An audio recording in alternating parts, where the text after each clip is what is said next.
शिव महापुराण तो यहां तक कहती है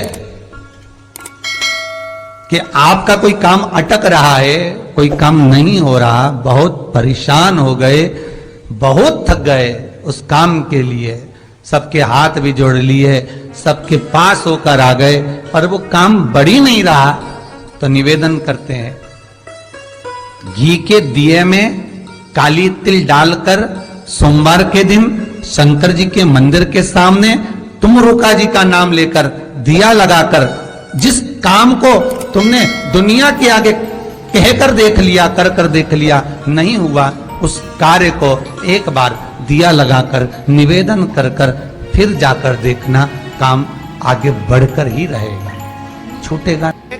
शंकर भगवान के शिवलिंग का वर्णन आता है बटकेश्वर महादेव। कौन से महादेव हैं? जम के बोलो जरा, बटकेश्वर महादेव।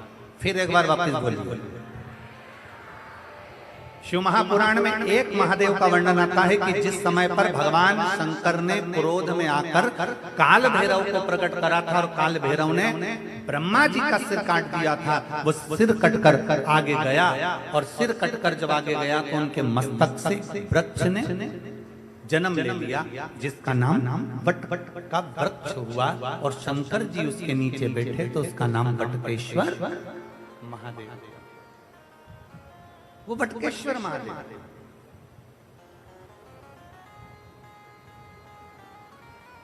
कभी अगर मौका लग जाए और कोई आपसे कह दे कि बहुत कर्जे में लगा हो गए, बहुत तकलीफ में पड़ गए, बहुत कष्ट में पड़ गए, प्रयास करना।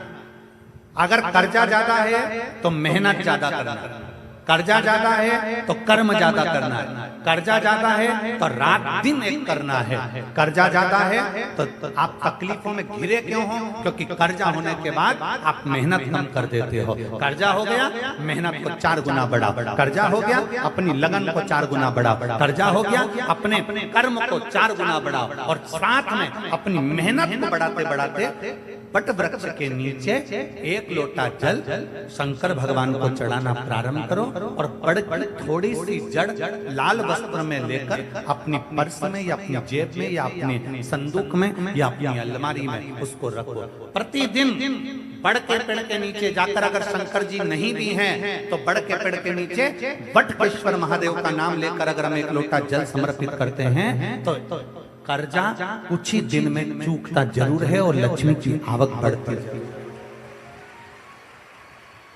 बटकेश्वर महादेव, इसमें केवल बड़ के पेड़ के नीचे जल चढ़ाना नहीं, अपनी मेहनत को 4 गुना करना, अपने परिश्रम को 4 गुना करना, अपनी लगन को 4 गुना बढ़ाना, अपने कर्म को 4 गुना करना। जितनी मेहनत आज तक करते थे उस मेहनत को दुगना बढ़ा लीजिए, 4 गुना बढ़ा लीजिए और फिर आगे बढ़ जाओ। फिर कहीं ना कहीं परमात्मा तुम्हें संभाल लेगा। शंकर को चढ़ाया गया जल तुम्हें संभाल लेगा, शंकर को चढ़ाया गया एक जरा सा जल भी तुम्हें संभाल लेगा। घर में से 1 लोटा जल भरो, बड़ का पेड़, बट का वृक्ष जहां हो वहां पहुंच जाओ, 2-3 मिनट हाथ में जल लेकर बैठो और बैठने के बाद अपने मन की कामना कर बटकेश्वर महादेव के नाम से बड़ वृक्ष की जड़ में जल डाल दीजिए। 2 दिन 3 दिन अगर तुमने जल चढ़ाया, कितनी बड़ी भी समस्या होगी उसकी राह मिलेगी जरूर और भोलेनाथ हाथ पकड़ेंगे। बटकेश्वर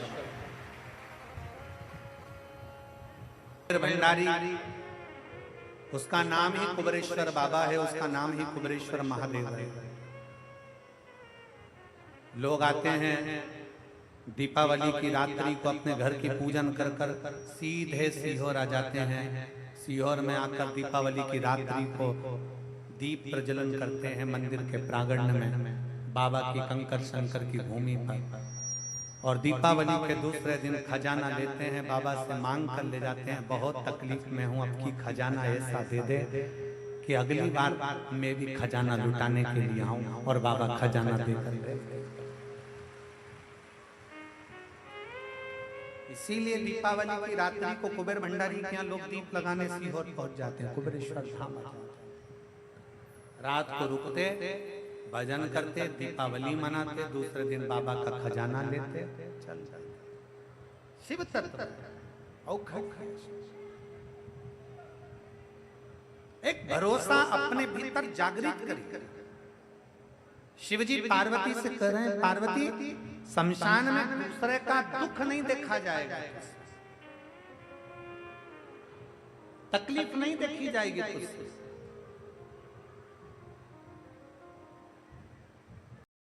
रोज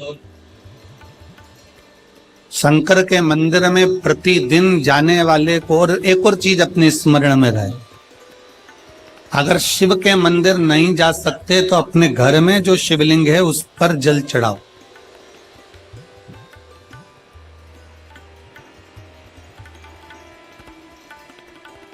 और यदि आप अपने शंकर के घर में शिवलिंग पर भी जल नहीं चढ़ा पा रहे हो तो किसी बेलपत्री का वृक्ष हो, उस वृक्ष के नीचे भी जल चढ़ाओ। और कभी मौका मिल जाए, कभी भगवान शंकर की बड़ी करुणा हो जाए, भगवान शंकर की बड़ी उदारता हो जाए, भगवान शंकर की बड़ी कृपा हो जाए, बड़ी कृपा हो जाए, भगवान शंकर जिस दिन तुम्हारे ऊपर बड़ी कृपा कर दे, किसी सोमवार को 3 नियम बना लो। जिस दिन मेरा भोले बाबा तुम पर कृपा कर दे उस दिन सोमवार का एक नियम बना कि महीने का एक सोमवार मुझे ऐसा करना है, 3 नियम धारण करना है महीने के सोमवार को।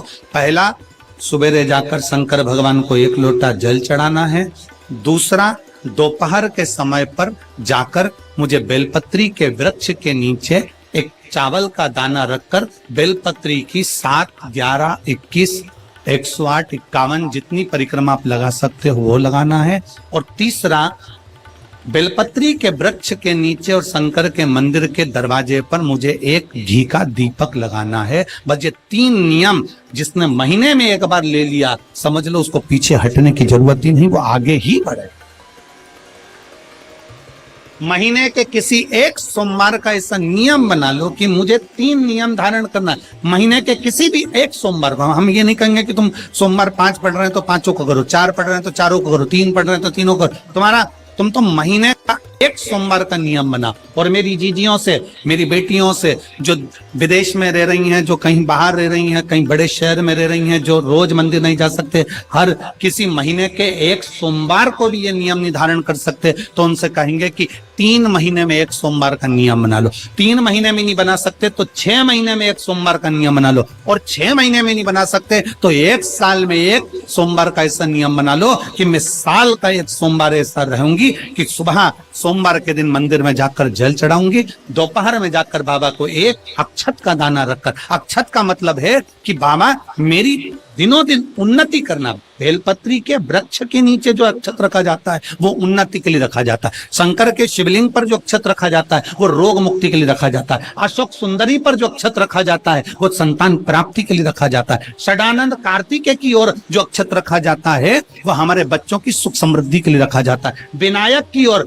गणेश जी की ओर जो अक्षत रखा जाता है वो हमारे घर में कोई मंगल कार्य आ जाए उसके लिए रखा जाता है। और जो पीठिका होती है जिसपे शिवलिंग रखा होता है, पार्वती जी का हस्तकमल, उस पर अक्षत रखा जाता है तो नारी के अखंड सौभाग्य के लिए रखा जाता है। अक्षत रखने का भी तरीका है।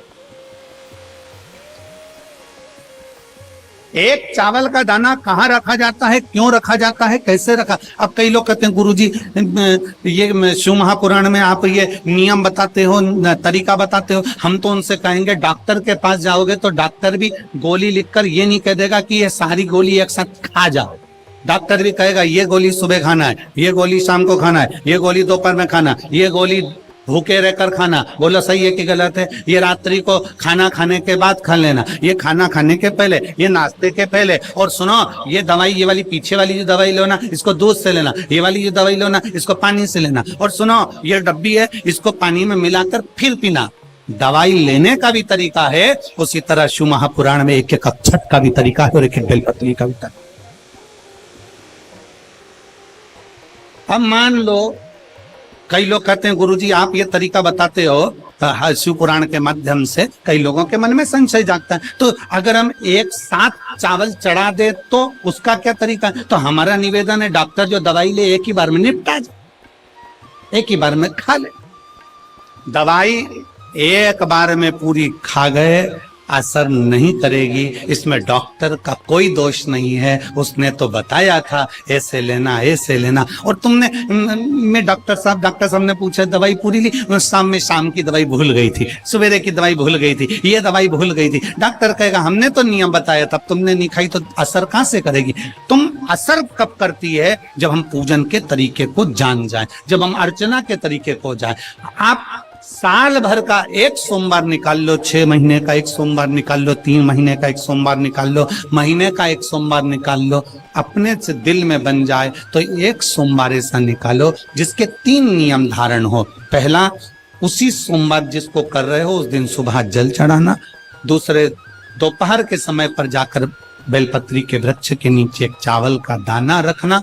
और परिक्रमा बेलपत्र की जितनी तुमसे बन जाए, जितनी तुम्हारे शरीर की कैपेसिटी है, जितना तुम्हारा शरीर चलते बन जाए।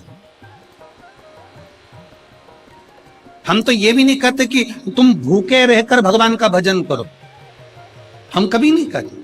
हम तो यहां तक कहते हैं, हमारे पुष्टि मार्ग में यहां तक कहा गया कि वल्लभ कुल की एकादशी करो, भले बकरी जैसे चरो पर एकादशी करो। हम तो यहां तक कहते हैं कि बहुत समय से कल मेरी एकादशी है, एकादशी है, एकादशी है, एकादशी है, पूरे घर को हिलाकर रख दिया, एकादशी है, एकादशी, एकादशी है। बहू टेंशन में, बेटा डिप्रेशन में, पति पपीता ला ला के, सेव फल ला ला के, मूंगफली का दाना ला ला के, काजू कतली ला ला के, सेव फल ला ला के, और सारा सामान साबूदाना और खिचड़ी और ना चिप्स ना जाने क्या क्या ला ला के, बेचारा पति एकादशी आती है वो 9वीं से चिंता में पड़ जाता।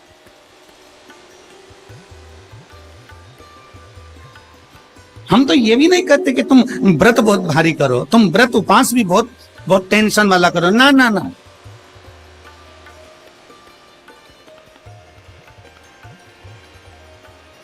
अपने को व्रत उपास भी इतना बहुत बहुत भूखे रह रहे हो, बहुत प्यासे रह रहे हो, और मालूम पड़े कि भगवान हमें मिलेगा, भगवान हमें मिलेगा। भगवान कहता है कि देख भाई, मैं भी भूखा नहीं रहता, तू भी भूखा मत रहे, मैं भी चकाचक रहता हूं, तू भी चकाचक रहे, मैं भी अपने। और भगवान शंकर तो ये भी कहते हैं कि अपना परिवार में मत छोड़ो। मेरे पास में पार्वती भी, एक ही देवता है जो विद फैमिली मंदिर में बैठता है।